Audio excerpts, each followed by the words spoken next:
Thank you, Megan. Okay, the expectation was the announcement from Apple might have been a snooze fest, but I think they proved a lot of people wrong.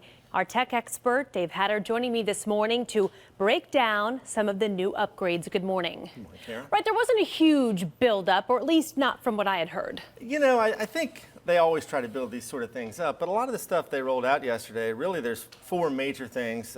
Changes to the watch, Apple Watch, iPad Pro, which I think is pretty interesting and has some potential.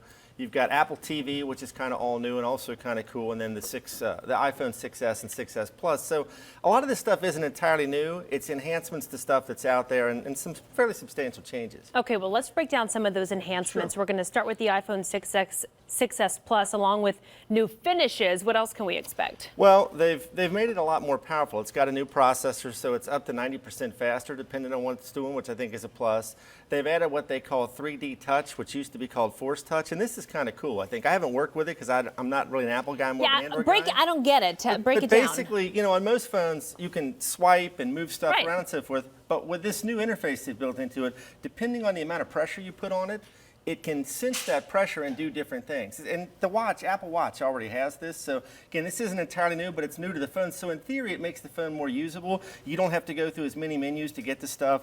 I don't know how that's really going to resonate with people. I think it's kind of cool, but is it like going to make everyone go buy one? I kind of doubt it, frankly. And it may take some time to get comfortable and used to it. It's probably going to take people a lot of time to get used to it because it's really different than the way it works now. Okay, Apple TV, some big changes that people were waiting for. I think this is pretty cool. If you've got like a Roku or any of these set-top boxes, I think what they've done with Apple TV is pretty cool. They've integrated Siri with it, and they've built a pretty cool remote. So now you can, you know, Tim Cook basically said the future of TV, he's the CEO of Apple, is apps. You can interface with the App Store. You can play games directly through the set-top box. The remote is almost like a Wii controller if you're familiar with the Wii. It senses motion so you can use it to play games. But I think probably the coolest thing is integration with third-party content in Siri. So you can be sitting on the TV and say, or sit on your couch and say, hey Siri, find me something funny to watch, and it'll go search and bring stuff back. So the remote has voice commands built into it, and it taps into Siri. So I think that's pretty cool, actually. Okay, so if you're really just indecisive and don't know what to watch, Siri can help you out. That's right. It can help you find something good. Okay. Like Fox19, for example. Exactly. Give me the best news in town. That's right. An iPad Pro, what's so special? Well, you know, a lot of people are familiar with tablets. Tablet sales have been decreasing. The iPad Pro, really, in my opinion, is kind of their attempt to mimic the Microsoft Surface. Although you don't hear about Surface a lot, Surface is a really good tablet platform for professionals. The iPad Pro is kind of their attempt to do this. It's got a huge screen. It's basically a portable notebook computer, or much more portable notebook, let's say.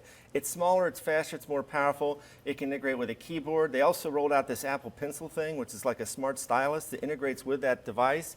It's got some pretty cool capabilities. The thing I think may limit it, I think they're trying to get into the enterprise market. They want business users and professional people to use these as opposed to tablets kind of being just a gadget for people. But it's pretty expensive. At the highest end, if you buy all of the accessories and so forth, you're probably looking at almost $1,400. So a company really has to be one to invest in something like that. And you could get a really powerful notebook for way less than $1,400. So it's pretty cool. People should probably check it out, but it's pretty darn expensive. Okay, thank you so much, Dave. And hopefully, as with all things, the price will drop.